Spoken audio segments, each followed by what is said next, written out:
ingin bertanya, awal mula usahanya tuh motivasinya gitu mungkin ada nggak, Bapak? Ya, motivasi saya ya karena kan puyuh itu modalnya nggak terlalu banyak.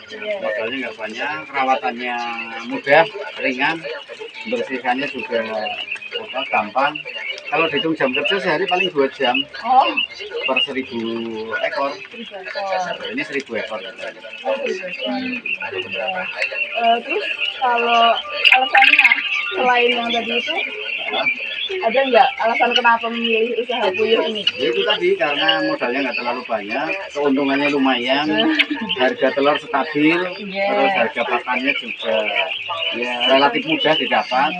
Kalau kita di Kebumen kan di toko untung situ kan gampang itu, jadi dekat.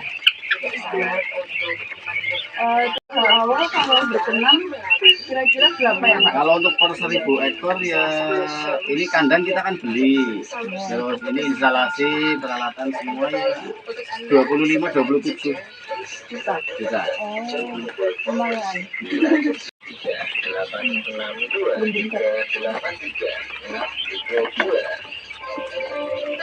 Nah, lanjut nih, Pak. Oke, monggo, monggo.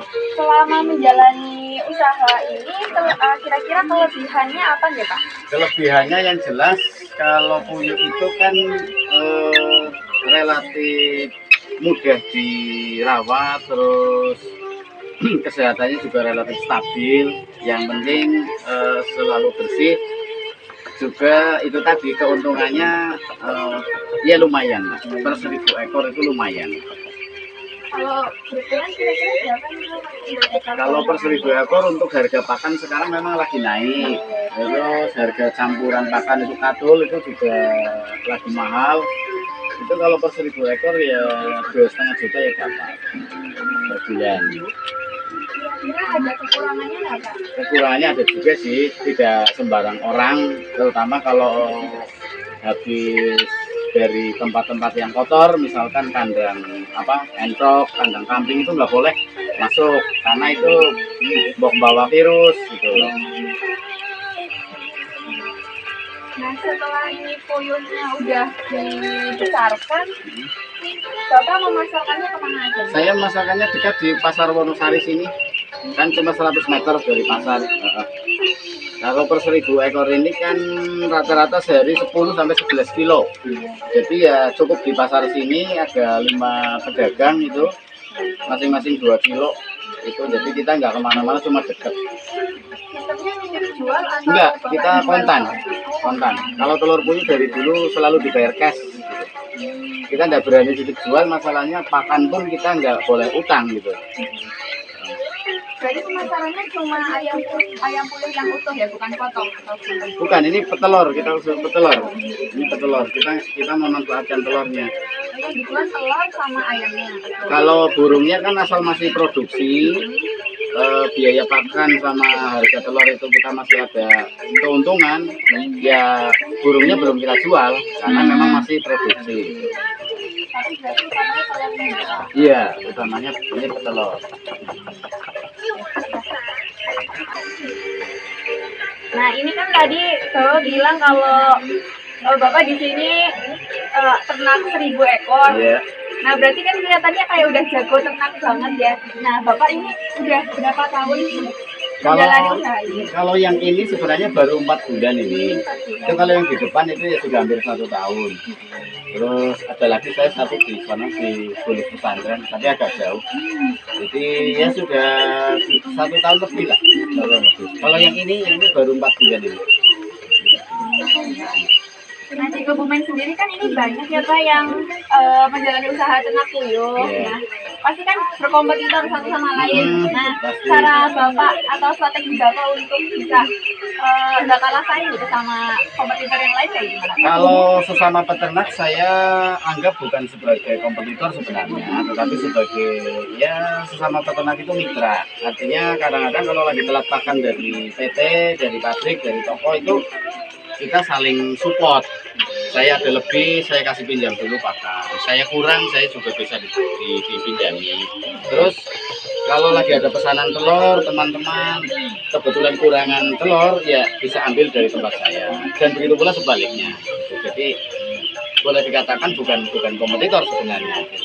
kerjasama lah. saling membantu. Iya, sama tuan. baik soal pakan maupun soal penjualan telur.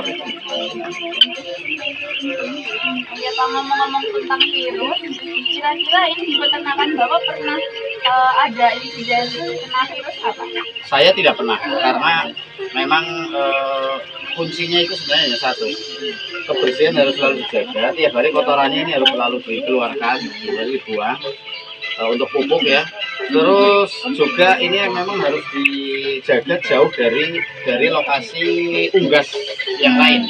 Misalkan bebek, entok, ayam Jawa itu, apalagi kandang kambing itu memang itu kuncinya kayak gitu aja.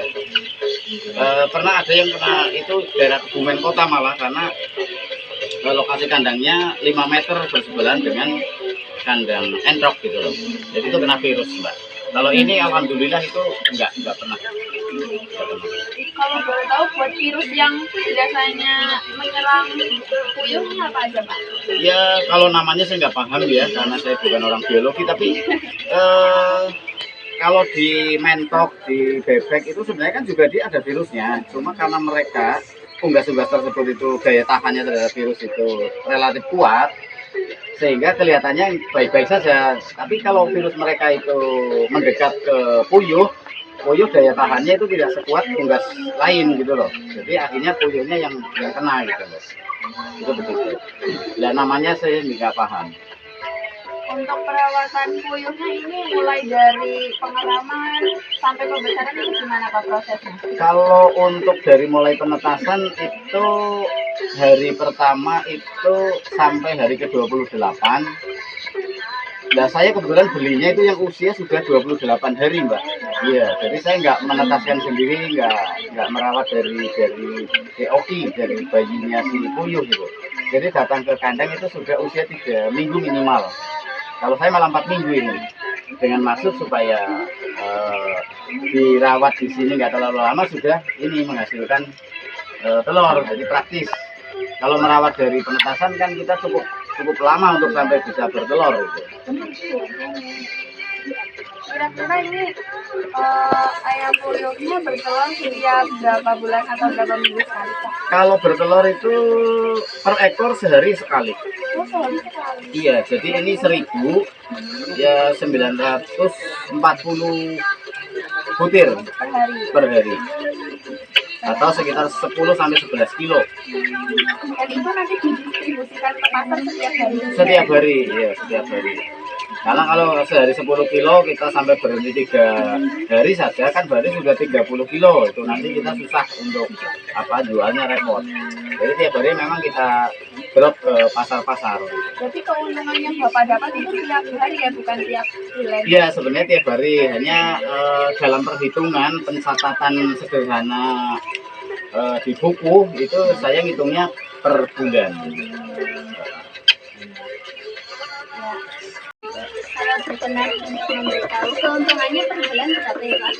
Kalau keuntungan sebenarnya relatif karena harga telur itu kan juga tidak mesti, kalau per kilo 30.000 itu ya kita bisa dapat hampir 3 juta.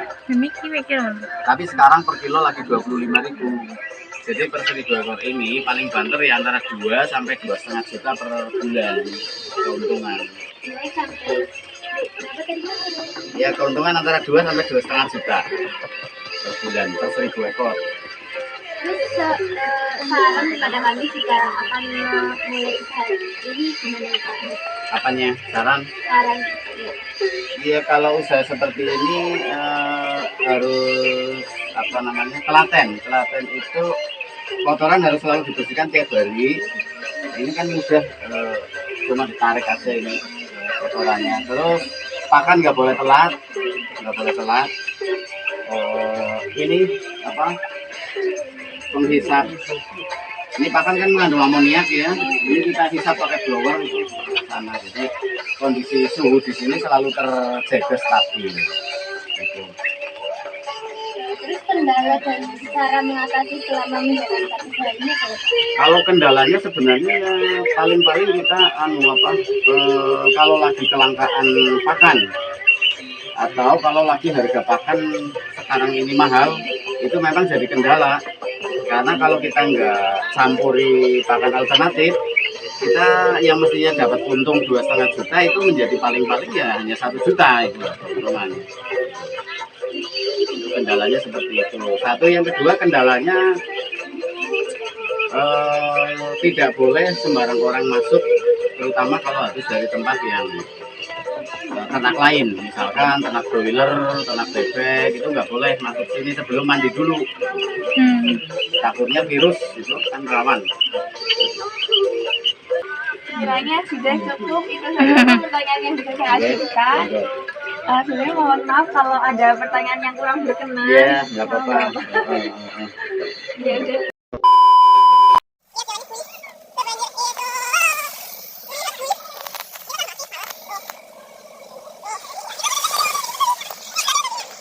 Jadi kita Tanya kek.